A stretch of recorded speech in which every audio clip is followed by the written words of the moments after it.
காலையில் சண்டே நல்ல மாதிரியே தான் ஆரம்பிச்சுது. அதுக்கப்புறம் போய் சமைச்செல்லாம் முடிச்சதுக்கப்புறம் உடம்பு சரியில்லாமல் போயிடுச்சு. ஆஸ் யூஷுவல் லேடிஸ்க்கு வர அந்த பிரச்சனை தான். இந்த மாதிரி டைமில் உட்காந்த இடத்துல ஒரு சில விஷயம் கிடைக்கும். அதை அப்படியே உட்காந்த மணிக்கே என்ஜாய் பண்ணிக்க வேண்டியதான். அப்படி கிடைச்சது தான் இந்த நன்னாரி சர்பத்.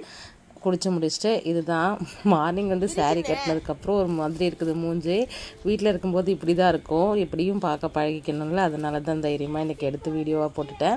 இன்றைக்கி வந்து சிக்கன் குழம்பு, சிக்கன் ரோஸ்ட், ரசம்லாம் வச்சுருந்தானா மேடம் ஒரே ஆடம் ரொம்ப நல்லாவே கேட்டுட்ருக்கா. ஒரு 4-5 வாரமாக பிரியாணி செஞ்சு கொடுக்க சொல்லி நான் தான் செஞ்சு கொடுக்கல. சரி இன்றைக்கி செய்யலான்னு தான் நினச்சேன்.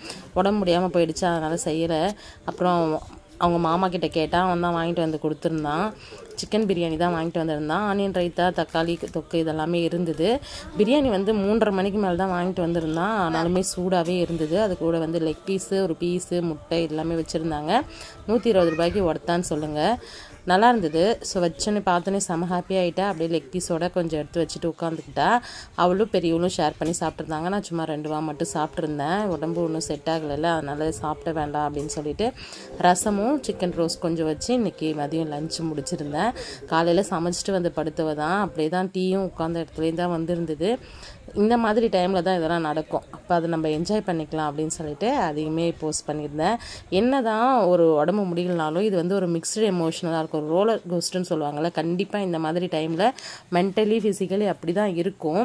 எதையாவது சாப்பிட்டுக்கிட்டே இருக்கணும் போல் இருக்கும். சும்மா இருக்கிறதுக்கு எனக்கு முடியாது, எதாவது செய்யணும்னு இருக்கும். ஆனால் உடம்பு வந்து கோஆப்ரேட் பண்ணாது. இதுக்கு மாமியார் கொடுத்த கீரை இருந்தது.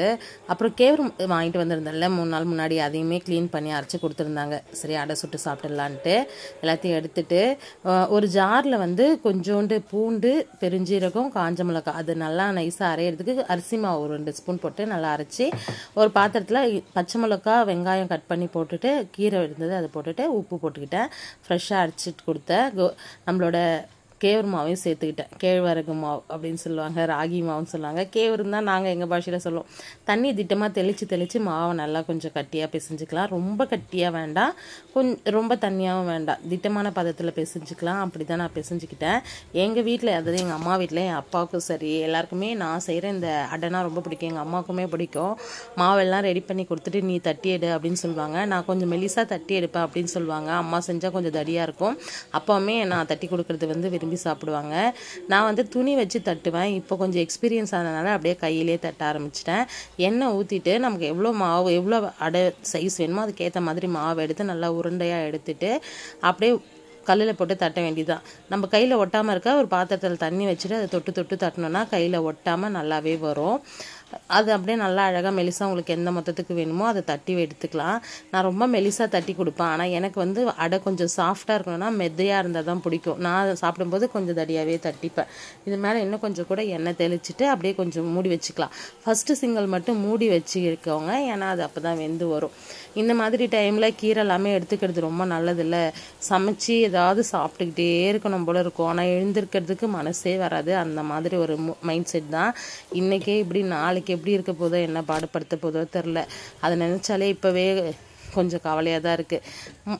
அப்புறமா திருப்பி போட்டுகிட்டே இருந்தோன்னா நல்லா வெந்து வந்துடும். முருங்கைக்கீரை வேகிறதுக்கு ரொம்ப டைம் ஆகாது இல்லை, அதனால் நல்லா வெந்து வந்துடும். கேவரு மாவுமே நல்லா வந்துடும். இந்த மாதிரி ப்ரெஸ் பண்ணி கொடுத்திங்கன்னா நல்லா மொறுன்னு வரும். நல்லா அழகாக சுட்டி எடுத்து உட்காந்து சாப்பிட்டு, இது வந்து ஒரு 7 o'clock மாதிரி தான் செஞ்சுருந்தேன். அதனால் இதுவே எல்லாருமே நைட் டின்னராக சாப்பிட்டுட்டோம். வேறு எதுவும் செய்கிற ஐடியாவும் இல்லை. ஸோ சண்டே நீங்கள் என்ன செஞ்சீங்க அப்படின்றத மறக்காமல் எனக்கு கமெண்ட் பண்ணுங்கள். நாளைக்கு நம்மளோட ஃபேஸ்புக் ஃப்ரெண்ட் PL பாண்டி அவங்களோட பர்த்டே. ஹாப்பி பர்த்டே ப்ரோ, நீங்களும் விஷ் பண்ணுங்கள். Thank you friends. வீடியோ பிடிச்சிருந்தா லைக் பண்ணுங்கள்.